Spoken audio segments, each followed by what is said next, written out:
Hello friends வணக்கம். இது அறுசுவையும் ஆன்மீகமும் சேனலுக்கு அன்புடன் வரவேற்கிறேன். இன்றைக்கி நான் உங்களுக்கு கேரட் அல்வா தாங்க செஞ்சு காட்ட போகிறேன். அதுக்கு முன்னாடி நம்ம வீடியோவை நீங்கள் ஃபஸ்ட் டைமாக பார்க்குறீங்கன்னா சப்ஸ்கிரைப் பட்டனை அழுத்துங்க, பெல் ஐக்கானையும் கிளிக் பண்ணிவிடுங்க. அப்போ தான் நான் போடுற ஒவ்வொரு வீடியோவும் உங்களுக்கு நோட்டிஃபிகேஷனாக வரும். இன்றைக்கி நம்ம கேரட் அல்வா எப்படி செய்யுதுன்னு பார்க்கலாம். வாங்க வீடியோக்குள்ளே போகலாம். நான் இன்றைக்கி 1/2 கிலோ கேரட்டை நான் தோல்லாம் நீக்கிட்டு எடுத்திருக்கேன். இப்போ நம்ம அதை சின்ன சின்ன பீசஸாக கட் பண்ணி எடுத்துக்கலாம். வழக்கமாக துருவி தான் செய்வீங்க. நான் வேறு மெத்தடில் செய்கிறேன். இது ரொம்ப ஈஸியாகவும் இருக்கும், டேஸ்டியாகவும் இருக்கும். பாருங்கள், இந்த குட்டி குட்டி பீசஸாக நான் கட் பண்ணிட்டேன். கட் பண்ணிவிட்டு நான் குக்கரில் கொஞ்சமாக தண்ணி விட்டு வேக விட்டுக்க போகிறேன். நீங்கள் தனியாக பாத்திரத்தில் கூட வேக வச்சுக்கலாம். அதே சமயம் தண்ணிக்கு பதிலாக பால் கூட விட்டு நீங்கள் வேக வச்சுக்கலாம். பால் விட்டு வேக வச்சிங்கன்னா இன்னும் ரிச்னஸ்ஸாக ரொம்ப சூப்பராக இருக்கும். நான் பாலை லாஸ்ட் டைமில் சேர்த்துக்கலான்னு சொல்லி அப்படியே வச்சுருக்கேன். நான் கொஞ்சமாக தண்ணி விட்டு தான் நான் வேக வைக்கிறேன். தண்ணி கொஞ்சமாக தேவைன்ற அளவுக்கு விட்டுக்கோங்க. நான் இதில் கேரட் ஜூஸ் இருந்தால் கூட நம்ம கடைசியாக கூட நம்ம அரைச்ச பின்னாடி யூஸ் பண்ணிக்கலாம். பாருங்கள், இந்த மாதிரி தண்ணி விட்டு இன்னும் கம்மியாக கூட நீங்கள் தண்ணி விட்டுக்கலாம்.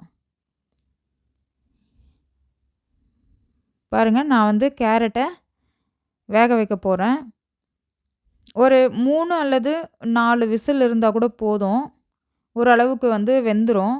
ஒரு 75% வெந்தாவே போதும். ஏன்னா நம்ம இதை ஆற வச்சு அரைக்க போகிறோம் நம்ம.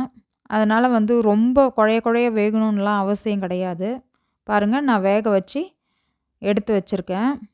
இப்போ நம்ம இதை ஆற வச்சு ஒரு மிக்ஸி ஜாரில் சேர்த்துக்கலாம். பாருங்கள், நான் இதோட அரைக்க போகிறேன். நல்லா ஃபைன் பேஸ்ட்டாக அரைக்கணும். பாருங்கள், இந்த மாதிரி அரைச்சிக்கலாம்.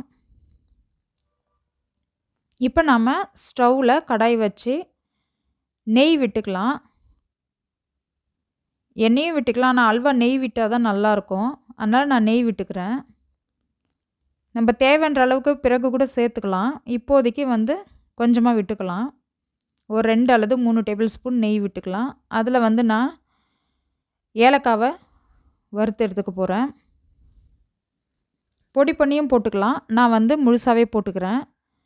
இப்போது அதில் ஏலக்காய் பொரிஞ்சு வந்த பிறகு, நல்லா குண்டு குண்டாக ஏலக்காய் ஆன பிறகு நீங்கள் அரைச்சி வச்ச கேரட்டு பேஸ்ட்டை நீங்கள் போட்டு நல்லா வதக்குங்க.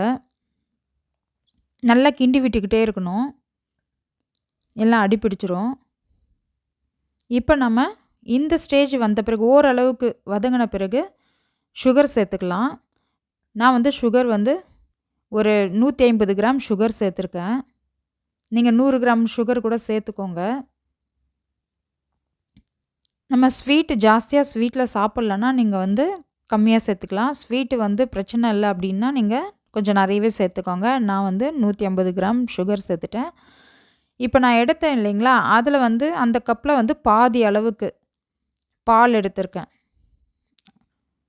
சுகரில் பாதி அளவு பால் எடுத்திருக்கேன் நான். நல்லா ரிச்னஸ் கொடுக்கும். உங்கள்கிட்ட பால் இல்லைன்னா மில்க் மெய்டு போட்டுக்கோங்க. இல்லைனா ஃப்ரெஷ் க்ரீம் போட்டுக்கோங்க, சூப்பராக இருக்கும். பால் நம்ம எப்போவுமே வீட்டில் வச்சுருப்போம். அதனால் பால் பிரச்சனை இருக்காது. பால் விட்டுக்கலாம். நல்லா நல்லா அந்த திக் கன்சிஸ்டன்சி வரணும். அது வரைக்கும் நல்லா வதக்கி விட்டுக்கிட்டே இருக்கணும். நம்ம கிண்டிக்கிட்டே இருக்கணும். பாருங்கள், நல்லா டார்க் ஆரஞ்சில் வரும். நம்ம கிண்டி விட்டுக்கிட்டே இருந்தால் இந்த அல்வா பதத்துக்கு வரணும். எனக்கு வந்துருச்சு, ஓரளவுக்கு ஆரஞ்சு கலரில் வந்துருச்சு. நல்லா கொதிக்குது பாருங்கள்.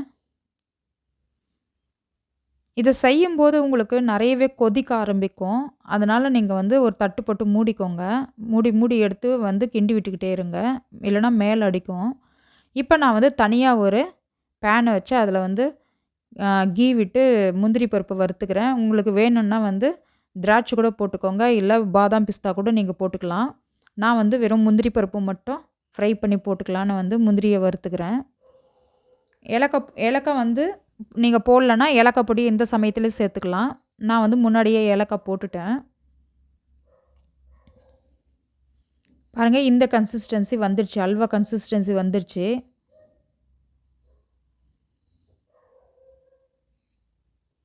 எப்படி ஆரஞ்சு கலராக இருக்குது பாருங்க. அவ்வளோதான். நம்ம முந்திரி பருப்பு போட்டு சர்வ் பண்ணிக்கலாம். இது ரொம்பவே சூப்பராக இருக்கும். இது புது மெத்தட். எப்போவுமே துருவி தான் நீங்கள் செய்வீங்க கேரட்டை. இது துருவாமல் நம்ம டக்குன்னு கட் பண்ணி போட்டு வேக வச்சு நம்ம அரைச்சி போட்டு செஞ்சுக்கலாம். ரொம்ப ஈஸி. ஒரு 15 நிமிஷத்தில் ரெடி ஆகிடும். ஓகே, நீங்களும் இந்த அல்வாவை ட்ரை பண்ணி பாருங்கள். கண்டிப்பாக ஈஸியாக இருக்கும். எல்லாருக்குமே ஈஸியான ஒரு அல்வா. குழந்தைங்க கூட செய்யலாம். ட்ரை பண்ணி பார்த்துட்டு எப்படி இருக்குன்னு கமெண்ட்ஸில் சொல்லுங்கள். பாருங்கள், சூப்பராக இருக்குது. நல்லா ரிச்னஸாக இருக்கும். ட்ரை பண்ணி பாருங்கள். எப்படி இருந்ததுன்னு கமெண்ட்ஸில் சொல்லுங்கள். லைக் பண்ணுங்கள், ஷேர் பண்ணுங்கள், சப்ஸ்கிரைப் பண்ணுங்கள், பெல் ஐக்கானையும் கிளிக் பண்ணுங்கள். அடுத்த ஒரு நல்ல வீடியோவில் நல்ல டிஷ்ஷோடு சந்திக்கிறேன். நன்றி, வணக்கம்.